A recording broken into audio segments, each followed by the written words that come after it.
Under Section 107 of the Copyright Act of 1976, allowance is made for fair use for purposes of criticism, comment, news reporting, teaching, scholarship, and research.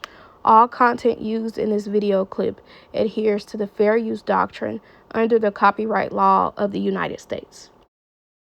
Have other privileges conferred intersectionally in other areas, which is why white women are going to benefit the most from feminism, right? This is going to, if you look at class-oriented stuff, generally poor white people will benefit significantly more on certain measures than other groups of people, right? This is just generally the case, in part because of just numbers. There's just more of them in that group of people, right? And because of that, you're just going to get more outshiners and stuff like that. You're going to get people who benefit maximally from it. So this is mostly a population issue. Yeah, there's more white women. So white women will disproportionately benefit from feminism. But I guess maybe I could answer Matrix about feminism doesn't confer any benefits because you don't like feminism.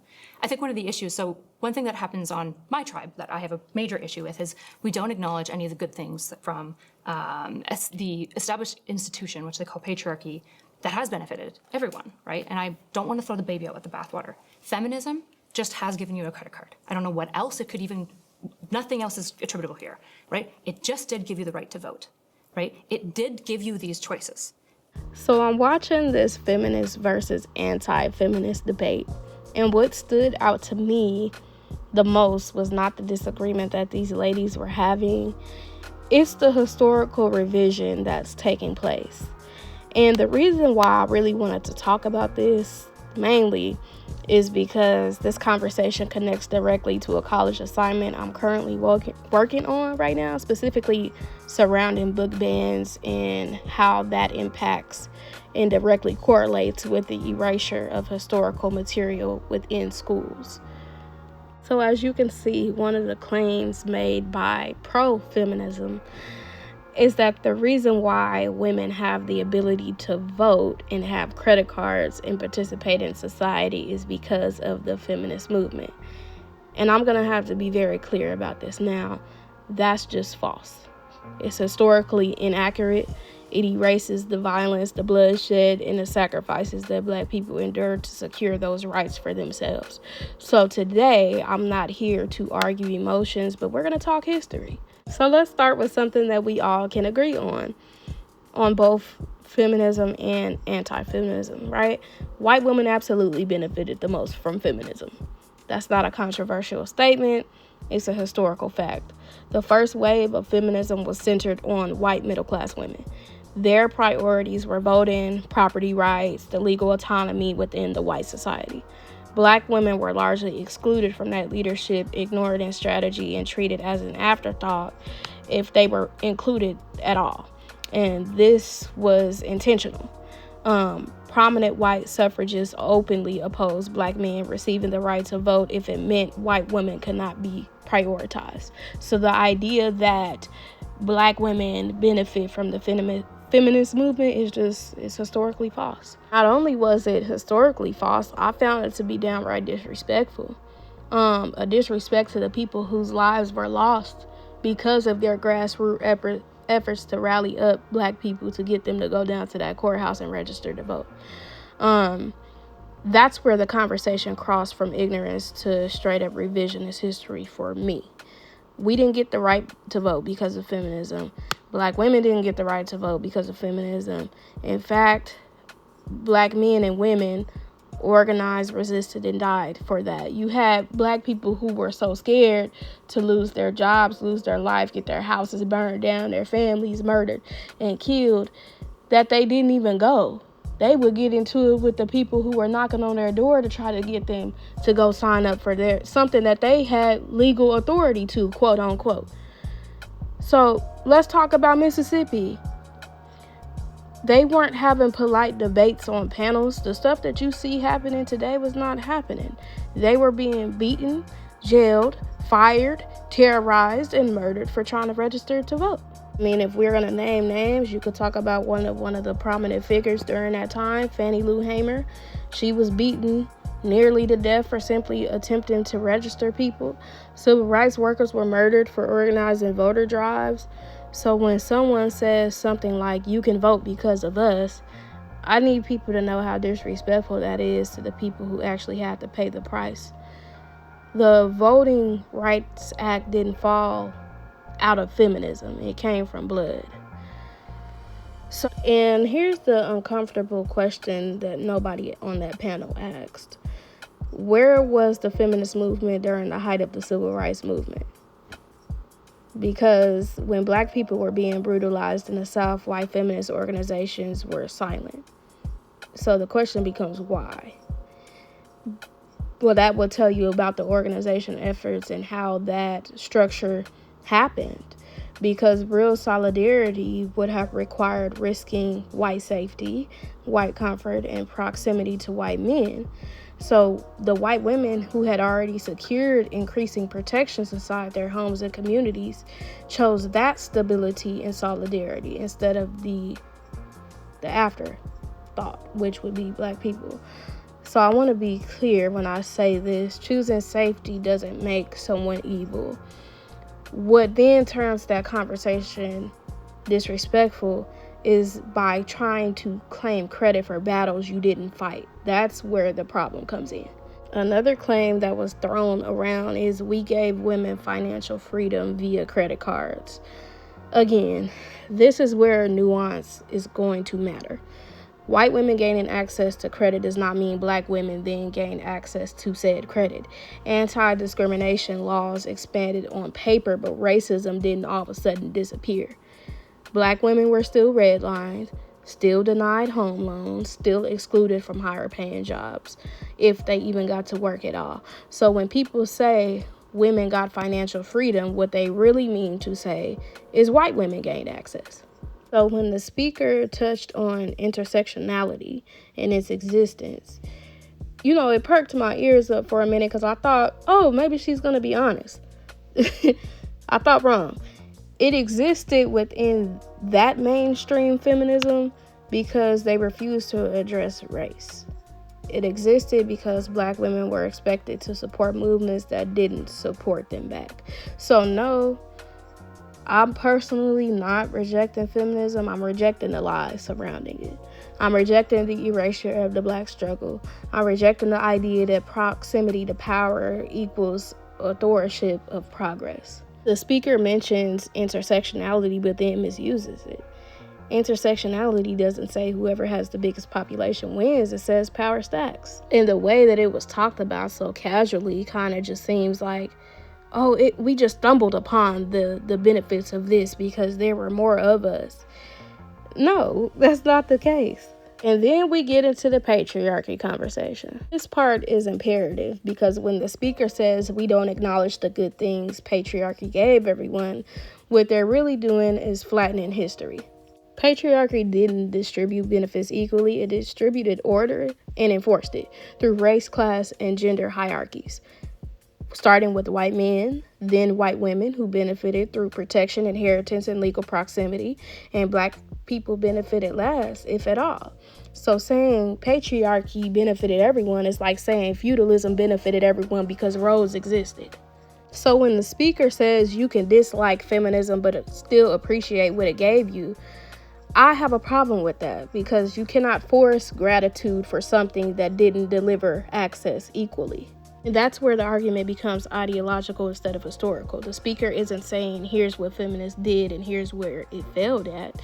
The speaker is saying you must emotionally appreciate feminism or your critique is invalid. The core mistake in this entire argument is confusing correlation with causation. White women advancing during the feminist era does not mean feminism caused everyone's advancement. Black people's advancement was in part due to organized resistance and survival of violence. Those are parallel histories, not the same thing. You don't get to rewrite history and call it nuance. You don't get to reduce structural exclusion to population math. And you don't get to demand gratitude from people whose freedom was paid for in blood. Now I'm going to pivot back to my college assignment that I'm currently working on pertaining to book bans and the correlation of that in the erasure of historical materials in schools. I'm approaching this from a historical and educational lens. What we are witnessing in real time is this idea of saying, I'm going to tell history this way, but that's not really what happened. This is exactly how historical revisionism begins. It doesn't start with outright lies, it starts with omission, oversimplifications, and with removing uncomfortable documentation. So in the debate clip that I just reviewed, you had adults, people who were not even alive during the feminist movement, confidently making claims about history that are factually incorrect. And this is why schools matter specifically, because schools are one of the places where children are supposed to encounter documented history, not curated memory. When historical texts are removed, watered down, or banned, what you're really doing is removing the evidence that allows future adults to challenge false narratives. And when that happens, history becomes whoever speaks the loudest, not who's accurate. This is how you end up with grown adults believing that movements benefited everyone equally when they didn't. This is how people grow up thinking that they owe gratitude to systems that never protected them in the first place. And this is how people become defenseless in conversations like the one I just analyzed, because they never were given the proper tools to recognize when history is being misrepresented. Historical education isn't about making students feel guilty or proud, but more so about making them informed. So by removing historical documentation, that creates an illusion of unity. It creates vulnerability. We're being vulnerable to misinformation, to manipulation, and to revision. So when people argue that banning certain historical books protects children, I'm going to argue the opposite. What it actually does is protect false narratives. Because if the people who were harmed by these systems are no longer around to speak, then we're being left with documentation that's being presented in front of us from our childhood into our adulthood. And if the correct documentation is gone, omitted, or never presented, then whoever benefits from writing and rewriting history are the ones that get to define it. And history doesn't disappear because it's uncomfortable. It's disappearing because people are removing it. And once it's removed, the truth now becomes an option. And I don't like that, because you can't defend yourself against a lie if you were never taught the truth. That's how history repeats itself. It gets erased. And then the next generation behind them are forced to try to pick up the pieces. I also want to add some personal context here, right? Because this isn't theoretical to me. This showed up in my real life just yesterday, actually. I was scrolling through Facebook and the algorithm put a post in front of me from a Caucasian woman who had gone to the Greenwood Cultural Center, where there's an exhibit there that you can walk through that shows you the 1921 Tulsa race riots, right? And she said that she had lived in Tulsa all of her life, and she was never taught about what happened. She said her parents were never taught about what happened, and that it was something that was never discussed. So that prompted me to say, okay, well, let me go look at the comments and see what's going on in the comment section. And when I tell you, it was wall to wall with people saying I was never taught this, my school never mentioned it, we didn't learn this growing up. And that's when it clicked to me that this is not accidental ignorance. This is systemic erasure. So we're talking about the 1921 Tulsa Race Massacre, which was a coordinated attack that destroyed one of the most prosperous black communities in the country. People were murdered, homes were destroyed, businesses were burnt to the ground. And then to add insult to injury, they buried these people's bodies and built buildings over the top of them. And so a century later, people are literally excavating land, trying to find their family members' remains, because the city built on top of them as if none of it ever happened. So this is why historical documentation matters.